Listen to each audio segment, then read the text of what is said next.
Garden Basics with Farmer Fred is brought to you by Smart Pots, the original lightweight, long-lasting fabric plant container. It's made in the USA. Visit smartpots.com/Fred for more information and a special discount. That's smartpots.com/Fred. Welcome to the Garden Basics with Farmer Fred podcast. If you're just a beginning gardener or you want good gardening information, well, you've come to the right spot. If you have a compost pile or especially a worm bin, you may have seen a scary-looking critter, an inch-long wasp-like creature. That's the soldier fly. But are they good for your compost pile or worm bin? Some gardeners swear by them. Some swear at them. Today, we talk with a big proponent of soldier flies, all about them, and we delve deep into some of their many benefits. Also, we answer a listener's question about how to speed up the composting process. We're podcasting from Barking Dog Studios here in the beautiful Abutilon jungle in suburban Purgatory. It's the Garden Basics with Farmer Fred podcast, brought to you today by Smart Pots, and we'll do it all in under 30 minutes. Let's go. I remember a few years ago, I went out to the worm bin in the backyard and I took off the lid, and all of a sudden this 1-inch long black wasp started buzzing and flew away. And I'm going, what the heck was that? Well, it turns out what the heck was that was a soldier fly. And what the heck is a soldier fly? Is it a good guy? Is it a bad guy? Is it the same thing as a soldier beetle?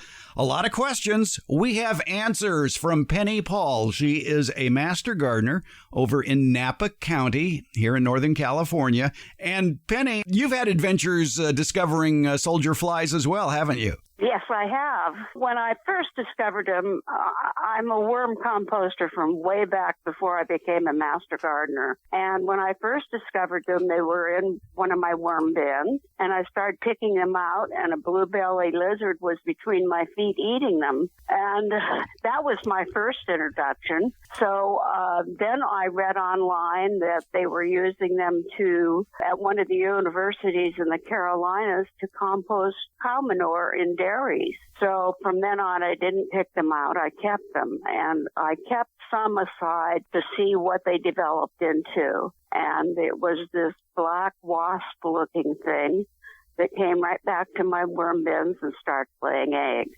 However, I think the snakes, lizards, and toads that are living in my worm bins have been eating them. So last spring I bought some. It's amazing what people are doing with them now.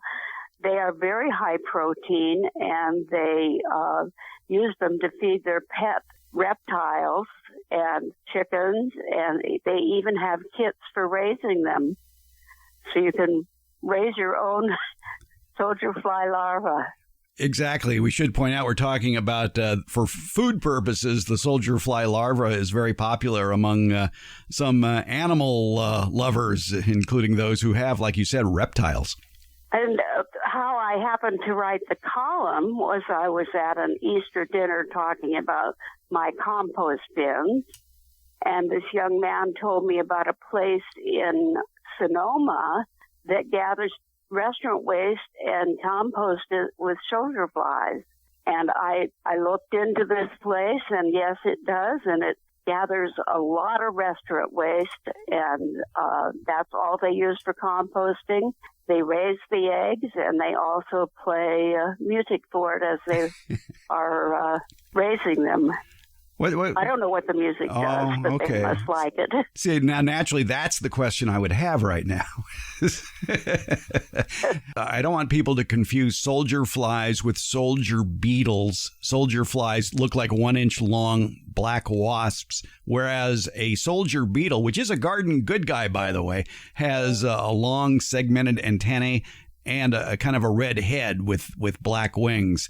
And the soldier beetle is a pollinator, and they will go after aphids and other plant-sucking insects, too, especially when they're in the larval stage. Right. And that's why you have to practice IPM. There you go. Integrated pest management. That's right. Identify the pest before you do anything. Right. All right. Well, let's talk more about that soldier fly that's in the worm bin. Is it a good guy? Is it a bad guy when it's in a worm bin? It's a great guy when it's in a worm bin. I was gone for a couple of weeks on a vacation, and when I came home, the one bin that had the soldier fly larva in it had dropped a foot. They're very slow to compost. In fact, I'm harvesting compost from one that is 4 years old, and I was amazed. I could not believe that it had dropped so much. And then I did some more reading. The internet is a wonderful place to find information on strange subjects, and realized that they were very helpful in composting foodstuffs, and their manure is good for our gardens, just like worm and sow bugs. But are they competing with the worms for the available food in that bin? If there are too many of them, they will compete. The advice is not to overpopulate your bin with the soldier fly larva. I did read that soldier fly larvae will eat something like 2 pounds of food a day, which when you're doing a worm bin, that's quite a bit. Also, I did read that each female lays about 500 eggs. They only live a week, the fly. They do not eat during that week. They breed and lay eggs, and they drink water, and that's it. Now, I too have read that the soldier fly, if it's in your worm bin in the summertime, because they eat so much, they generate a lot of heat. And in the summertime, when temperatures get over 90 degrees, that might bring worm work to a near halt in a worm bin. Have you found that to be true? Right. But, I had a heat wave once where I had one bin that was in the sun, and the worms were in the middle. I was afraid they were baked. I was gone. I came home. I checked them, and the worms were in the middle, and they were fine. Another time, I had a flood here, and one of my worm bins, and these are large worm bins. They're not the little bins that you get from a workshop. It started floating around. I said, oh, God, there go my worms. They were in the middle, and they were fine. So they have a way of trying to survive. Well, now all of America wants to know about your worm bins. How big are they? What are they? Okay, I have 8. 4 of them are outside the ground, and they're the Smith & Hawkins type that used to be available. And the other 4 are buried in the African keyhole method in the garden. And I decided to try that because the African keyhole seemed like a good experiment, and I like to experiment. I want to tell you, those bins do better than the ones above ground. The worms can go in and out. They carry some of their waste with them as they move out. And this year I planted my tomatoes and my cucumbers around one of the worm bins. They've never been this big, and they've only been in since May 30th. I mean, they're huge. I figure it must be from being near this active working worm bin. And I heartily support this. I do teach it for the county and city of Napa. And when I started teaching, I had 3 people, and now I have about 25. Very good. It's amazing the number of people that are doing it. Maybe what you just listened to has piqued your interest in African keyhole gardening. What is it? The African keyhole garden is particularly effective in hot, dry climates. It was developed for a very poor section of Africa. The keyhole-shaped garden allowed residents to build gardens about 6 feet in diameter from locally attainable supplies while making the best use of available water. The result? Thriving gardens. In Friday's Beyond the Garden Basics newsletter and podcast, we continue our chat with Napa County Master Gardener and compost instructor Penny Paul about African keyhole gardening. It's in the next Beyond the Garden Basics newsletter coming out Friday, July 29th. Find a link to it in today's show notes or visit our website, gardenbasics.net, where you can sign up to have the free Beyond the Garden Basics newsletter delivered to your inbox each Friday. Also at gardenbasics.net, you can listen to any of our previous editions of the podcast, and you can read a transcript of the podcast episode you're listening to now. It's at gardenbasics.net. For current subscribers, look for the Beyond the Garden Basics newsletter on Friday, July 29th in your email. Take a deeper dive into gardening with the Beyond the Garden Basics newsletter, and it's free. Find the link at gardenbasics.net. Let's get back to our conversation with Napa County Master Gardener Penny Paul about worm bins, compost piles, and soldier flies. Have you found any foods that the worms just avoid? Well, I never put citrus in because that changes the pH of the whole system and is not good for them.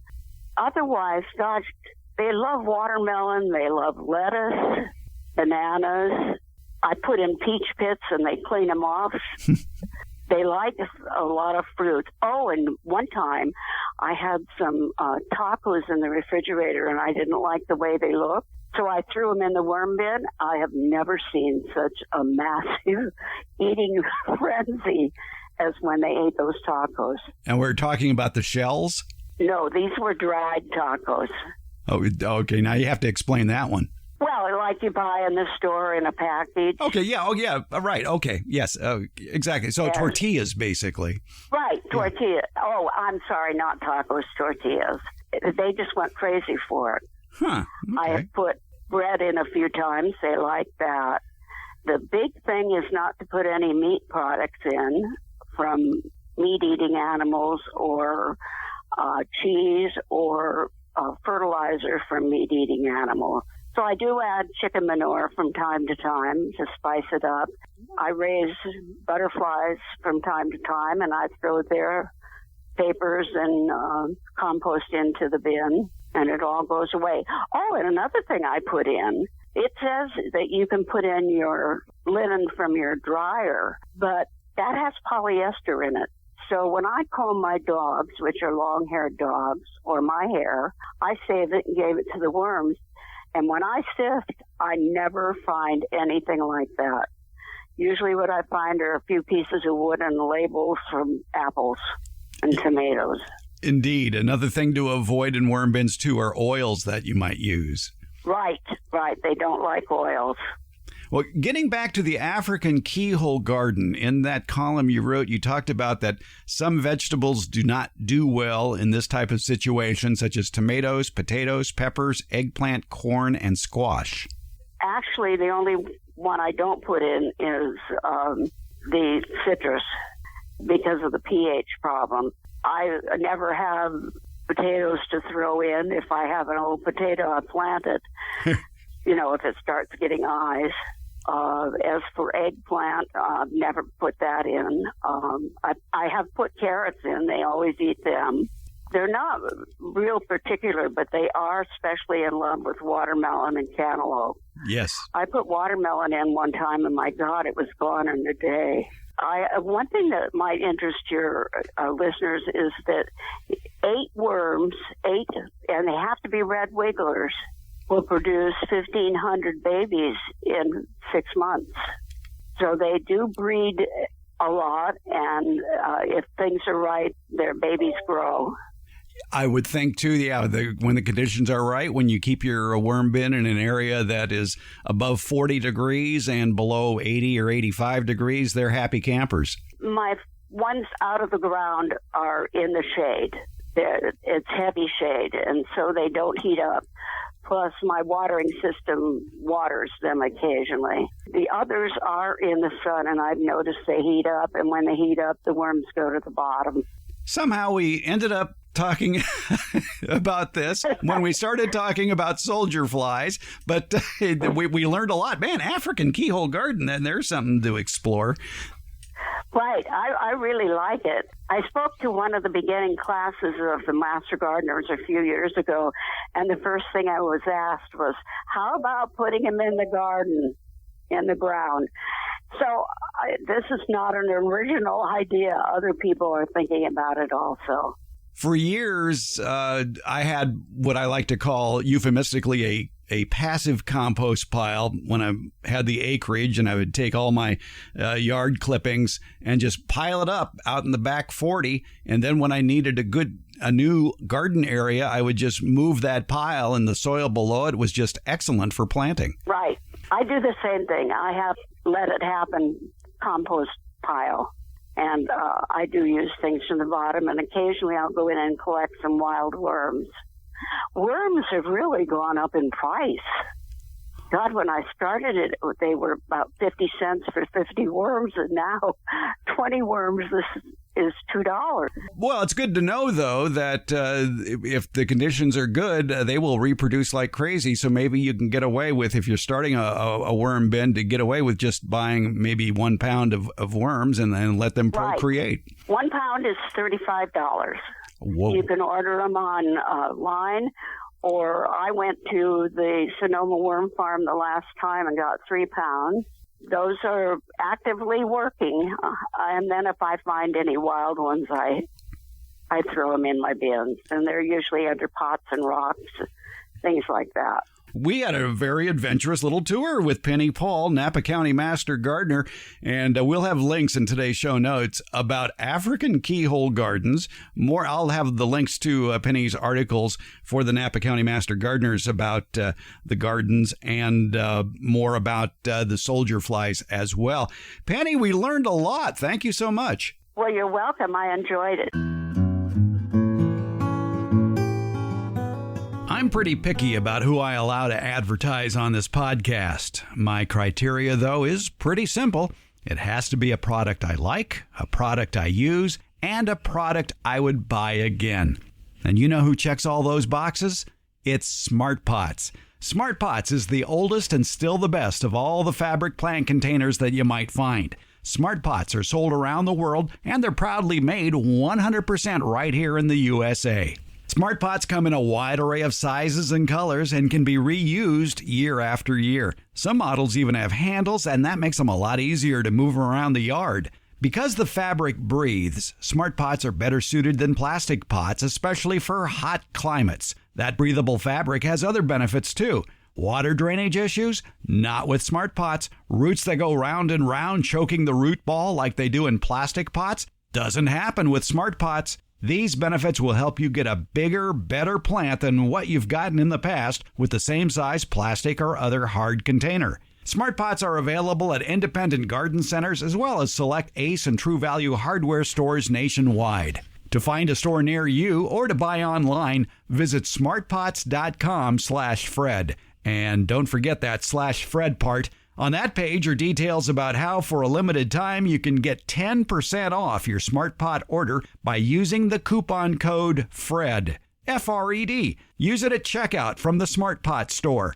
Visit smartpots.com/Fred for more information about the complete line of Smart Pot's lightweight, colorful, award-winning fabric containers. And don't forget that special Farmer Fred 10% discount. Smart Pots, the original award-winning fabric planter. Go to smartpots.com/Fred.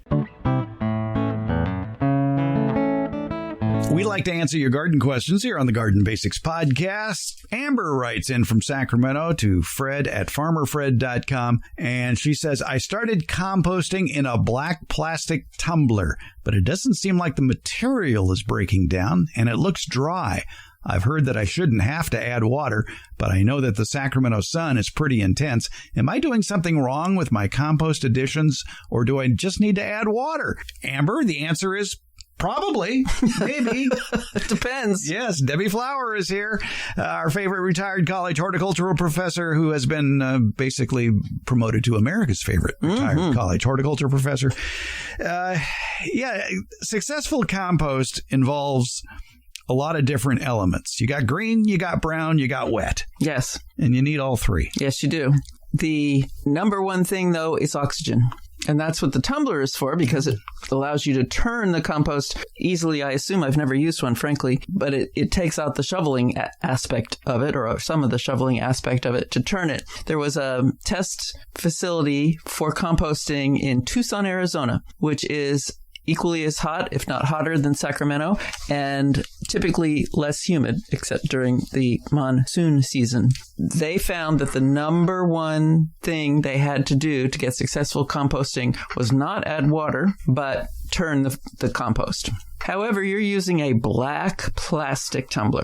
There are plenty of them on the market. There are. And I used to own a tumbling composter as well. Do tell. And I had it in the shade. Aha. And I was more worried about air not being able to get in because it only had these small vents on either end. It was sort of an hourglass-shaped tumbler. And I tell you, you can get a good workout just tumbling it when that thing is halfway full to get the other side up. And you had to really push hard on it to get at it. But, it was exercise. It was good for you. Mm-hmm. But still, and the excess water would flow out these small little vents that were on the bottom. So I just drilled some 1/4-inch holes on either end just to give it some more air circulation. Mm-hmm. And the more often you turn it, the quicker it becomes finished compost. But it did take quite a while.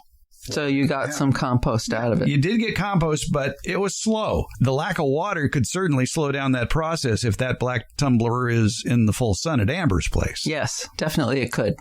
Definitely it could. So black plastic heats up very quickly in sun. There's something up against the side of that black plastic inside, like media, compost with living organisms in it. All the living organisms will die when temperatures get of 140 degrees, and it only takes a half an hour of that black plastic in the full sun for that to happen.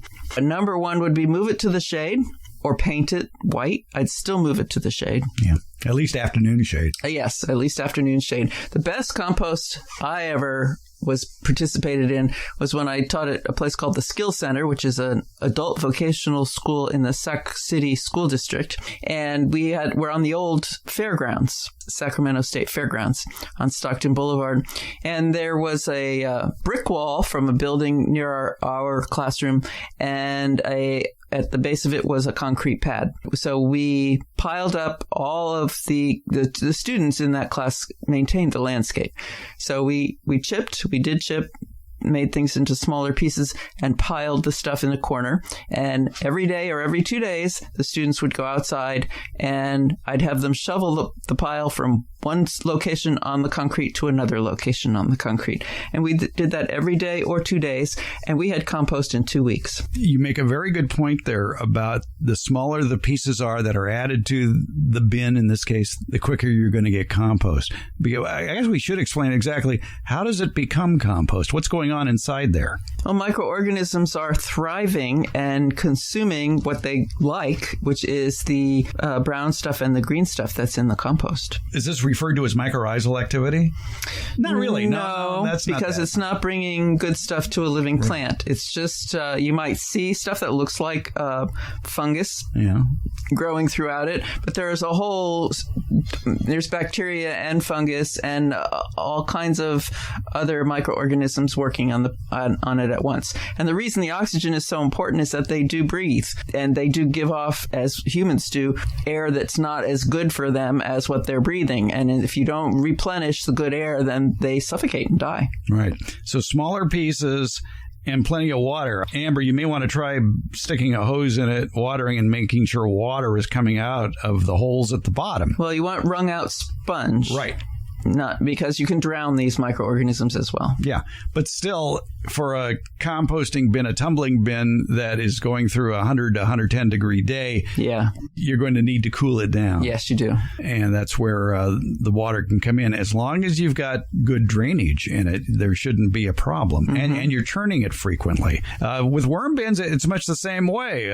We talked recently with Susan Muckey, who's a master gardener in Sacramento County. She's in charge of the worm bins and composting, and she knows what that's all about. And the best way to feed the worms in a worm bin is to grind up the food, maybe dedicate a blender or a food processor. Don't use the good one. For your kitchen leftovers, and get it as small or as liquid as possible and then put it in there. And the same would be true in a tumbling bin as well. Mm-hmm. Yes. Smaller is better. As long as it stays moist and it doesn't get too hot. And it gets oxygen. Yeah. Yeah. You should be good. Since you're local, Amber, they do have open days at the Fair Oaks Horticulture Center, which is where the Master Gardeners display both their worm composting and their other composting. And so it might be a good place to go and check things out.